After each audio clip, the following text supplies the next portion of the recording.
Okay, so after 4 years, Black Mirror has finally returned with season 6.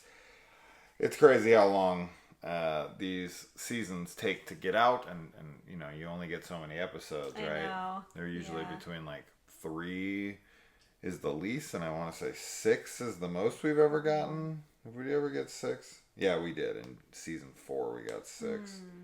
Season 3, we got 6. And then 1, we got 3.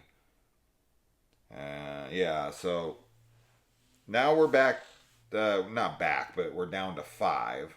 So we kind of like lost an episode. But then last season was only 3 episodes. So we gained some. Yeah, so I guess you could say we gained some for sure. But it's been 4 freaking years. And yeah, I mean, Black Mirror obviously is like a modern Twilight Zone with technology as the central theme for all of the episodes. And I think, like, with this show, I definitely kind of fall in line with the masses, so to speak, when it comes to like my favorite episodes, the ones that really just hit with me, which would be San Junipero and Hang the DJ. Yeah. Those are the ones that just really, really resonated with me, and they're both like more love stories, love-centric stories, but anyway, so we are going to discuss these episode by episode, starting with Grogu is awful. No, sorry. Joan is awful. Yes. Our little doggy, Grogu, is being a menace, and he is currently in timeout. I'm looking at him right now being awful. No, I'm just kidding. Okay. And Kaylee's favorite episodes off the top of her head. Yeah.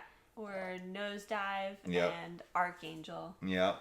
I thought Archangel was super cool. I really liked the concept of it. But I like San Junipero and Hang the DJ. Both of those are wonderful.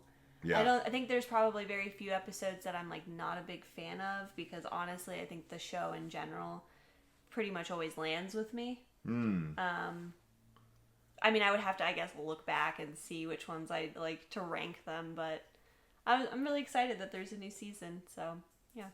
Yeah, definitely. I mean, some of these hit much harder than others, and they're very relevant, but I think that just depends on who you are, right? Like the entire history of you, where the couple are having like the like passionless sex. Oh my god, that always messes me up when I like saw that. It's the worst. Or like in White Christmas, when he like puts that girl in a this computer simulation thing, and then like puts her in there for like 1,000 years alone. God. And she's like, I'll do anything. Just give me anything to do. Yeah. And she becomes like an operating system. So there's a lot of great moments in this show, and obviously we could mention many others, but for now, let's stick to season 6. Here we go with Joan is Awful. The most fourth wall breaky episode you could possibly imagine. So I think that this is definitely one where you can interpret the social commentary in so many different layers. I mean, this episode really is speaking to so much, and I think that a lot of people can get different interpretations, and many different interpretations, themselves in one assessment of this. But like I was just sitting here like kind of overwhelmed while I was watching it, like, oh wow, they're talking about so many different things in this episode. So what did you think of this episode overall, and what are your thoughts? I really loved this episode. I thought it was a great first episode for the season. And I'm always a big fan of fourth wall breaking. I think it's a really cool technique to use with storytelling and to get certain messages across. Yeah. So I'm a big fan of the fact that it's used in this episode. But yeah, I think that there's a lot happening for sure.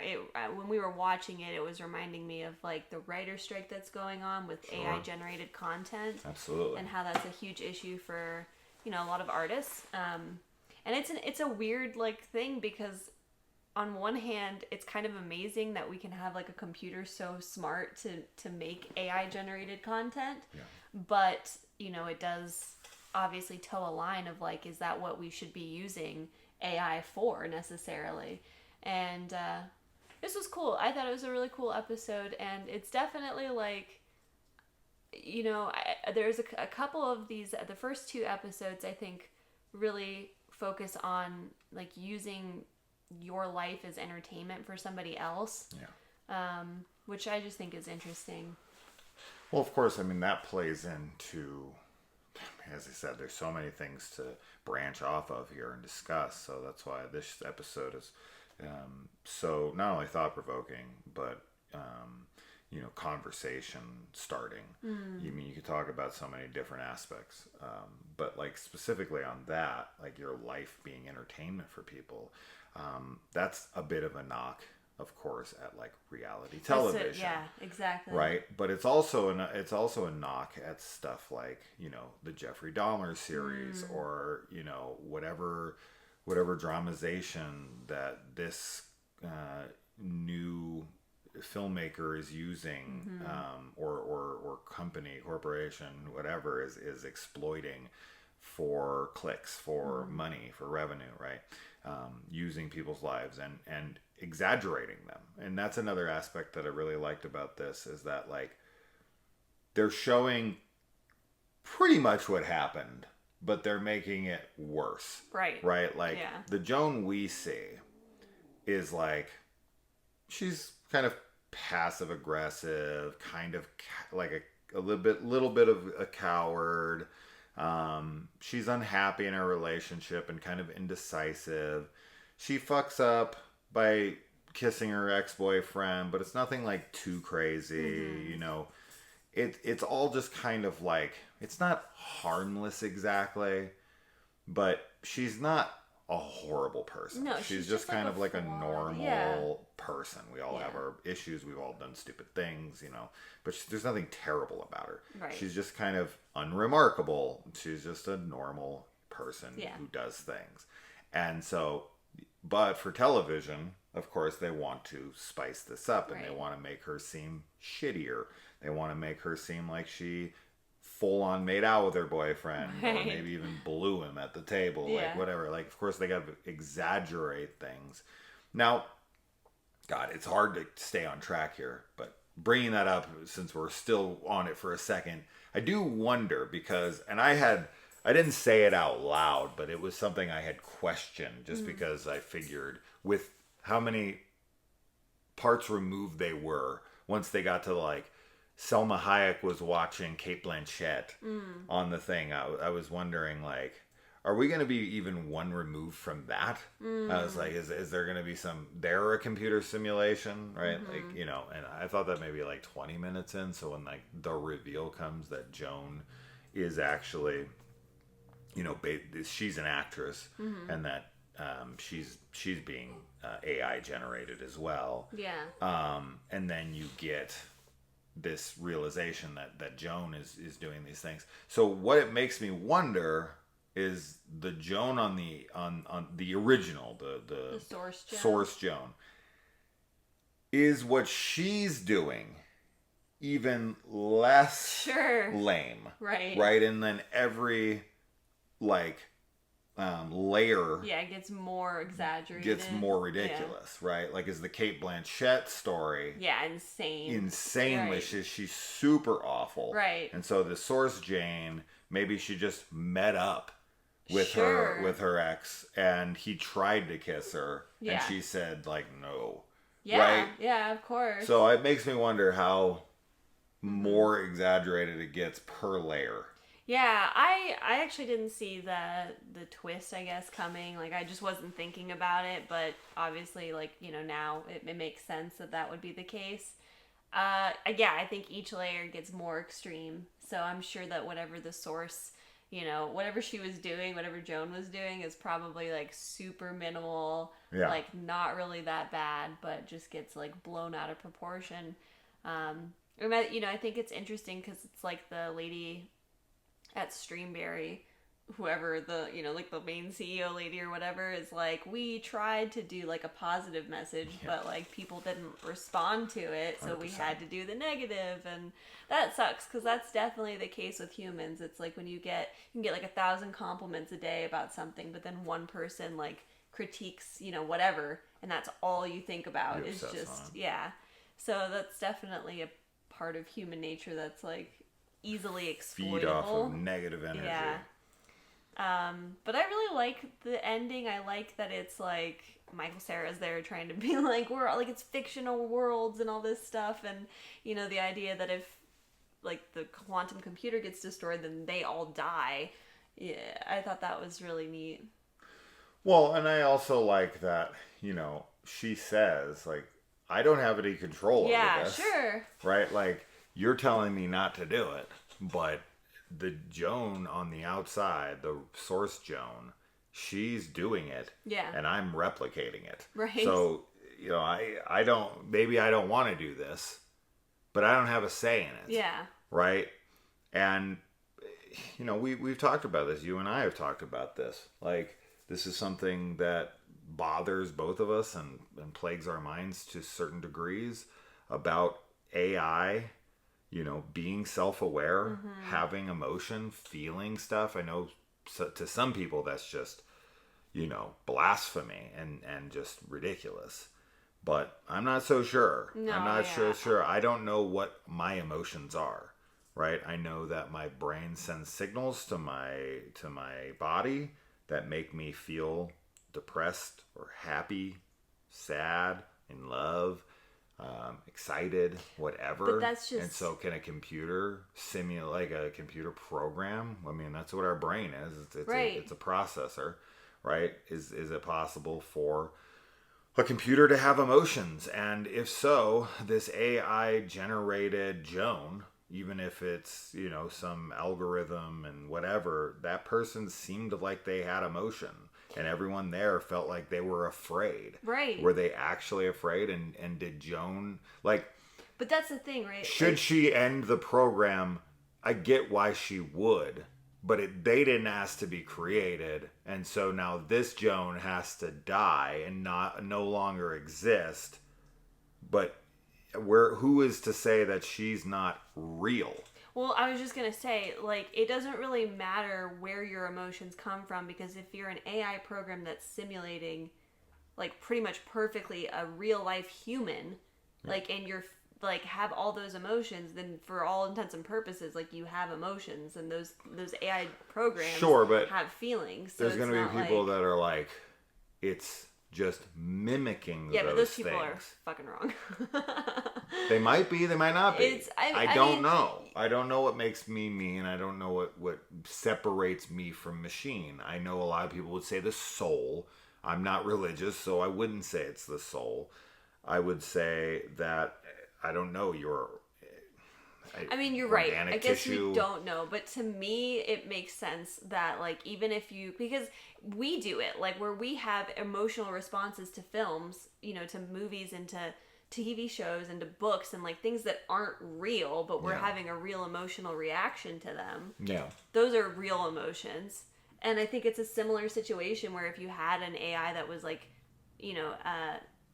detailed and evolved enough to have that kind of, like, real life or like real time like reaction speed or reactions to different situations, like it's the same as if a human was in there, especially if they don't even know that they're a program. Like, I mean, at the end everyone's like finding out that they're not real, so it's like kind of complicated, but they're still confused and scared. Like, they're definitely having that reaction. They don't want to die. So that's they don't want to cease to exist. So that's a real response. But up until that point, she doesn't know that she's not real. So it's like, sure. And I think that's definitely, I don't know. I think that says something. And I mean, this is obviously nowhere near the first thing we've ever watched where the person finds out that they're fictional, right? I mean, I could name so many off the top of my head, from In the Mouth of Madness to, I mean, it really, the list goes on and on and on. But when she is breaking this quantum computer, she's destroying the Joan world that we primarily watched. She's destroying the Cape Blanchett world that's in there. She's destroying who knows how many. Right, it might just keep going and going.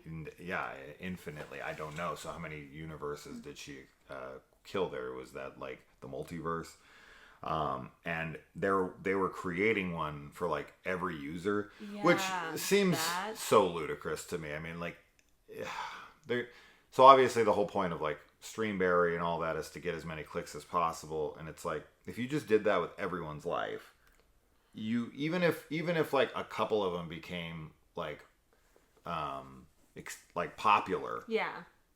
I guess it's free content. So it's like whichever one becomes popular, they don't have to pay for any of it. And that's just it, right? Like the other thing they talk about here and they address is this like terms and conditions thing. The first time I ever saw this explored in a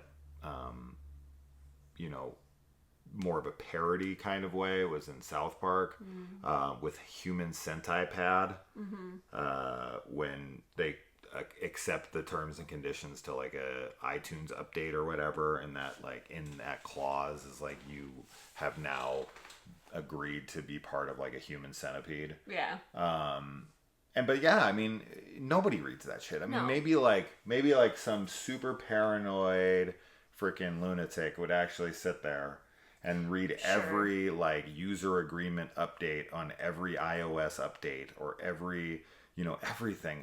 There's so many terms and conditions. Just go, okay. And I'll tell you, man, I've bought cars and I've bought things like, if you like sit there and try to read it, people will get like, come on, you're not gonna actually read this, are you? Like, just sign this shit, because they'll be like, well, let me just tell you, like, basically what it says. Right. They don't want you to read all and the you're fine print. Because they don't want to sit there for 3 hours. Sure. And it's always written in really like technical, like legal jargon that's like hard to understand and convoluted. And a lot of the stuff with like the terms and conditions for like, apps and things, like a lot of those are probably the same of just like, we're going to use your data and like you're giving us like permission to like use it to, I guess, either sell it. I don't know. I don't know, but I like that that's like addressed in here, because it would be so frustrating to just be in a situation where you're like, you already agreed to it. And what you were saying earlier about like, that how they were going to make one for like every user, I feel like in order for that to work, like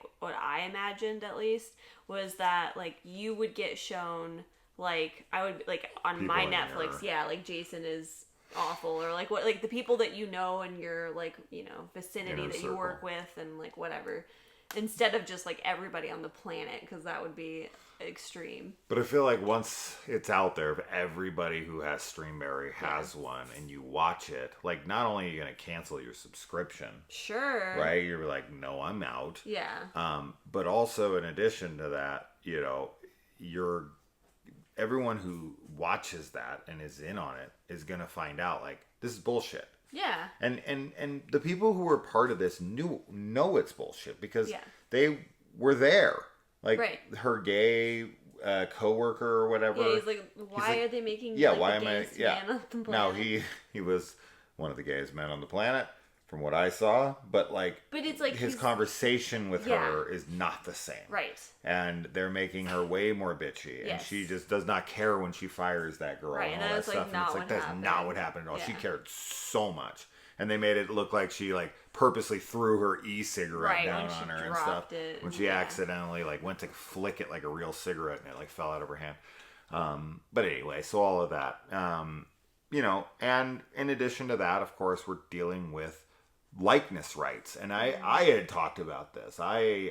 This was a future that I had envisioned where, once we all start living in VR, and maybe not everyone, but like a lot of people is going to become like Ready Player One. And there are going to be like models and porn stars and whatever that will sell their image. And, guys will be able to like pay to have whoever as their like VR girlfriend, right?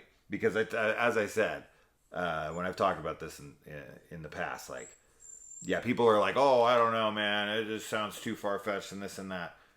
If they can crack sex Yeah. If they can make it feel pretty close to real, if not straight up real, and you can just pop on a headset and you can have sex with your favorite porn star and you can go into a club and have sex with 50 people and you don't have to worry about disease and pregnancy and consent and any of that shit, and it feels like real sex, good game, set, match, checkmate.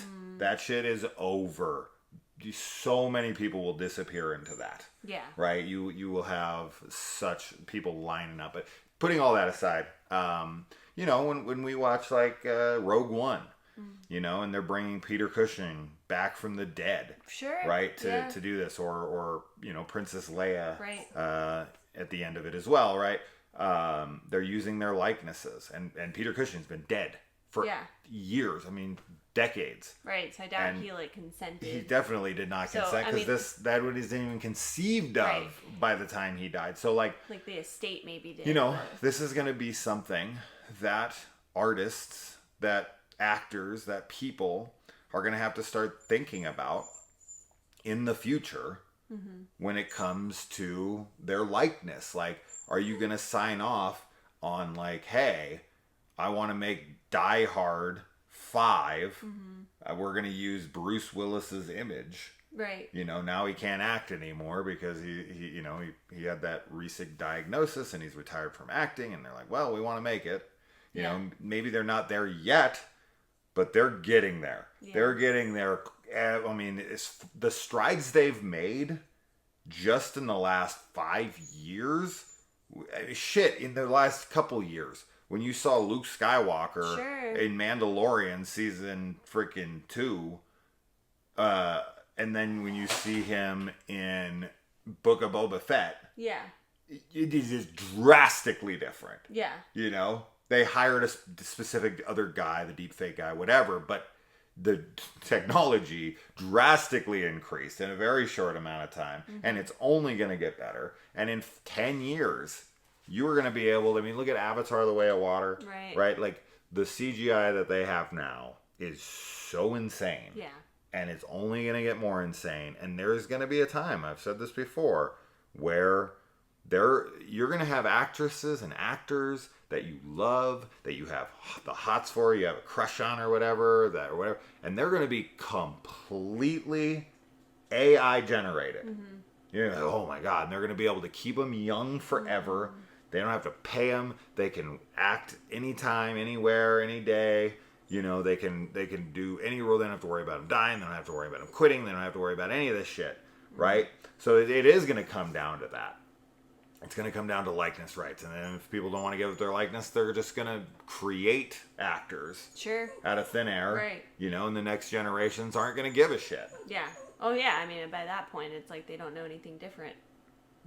So. As I said, there's so many things to discuss in this episode. There's so many avenues you can go down. So many, you know, social commentaries and predictions for the future. And it's kind of insane, to be honest. Yes. So I apologize genuinely for the whining dog. I know you guys can hear that. And I'm sorry. But really cool episode. Really cool. Yeah. Really, really, really cool stuff. So, anyways, we're going to move on. Yeah. Unless you got anything more to say. No, we can move on. Okay. Let us know your thoughts below about everything we talked about. I mean, and what else we didn't talk about. This was something we watched. We didn't take any notes on. We're just kind of winging it and throwing out our thoughts on it right off the cuff. And, you can definitely tell us some things. I mean, there's definitely other things to discuss. I mean, all the like little Easter eggs of the things on the screen. Like we saw something for the Miley Cyrus episode, and we saw stuff for episodes within this season, like Lock Henry, and you know, something from like San Junipero, and all sorts of different things. There was all sorts of cool little Easter eggs just on the Streamberry window. I was like, oh, that's really cool. It's I always love that they do that. There's tons of things there. So, anyways. Yeah, I'm moving on to the next episode. Bye.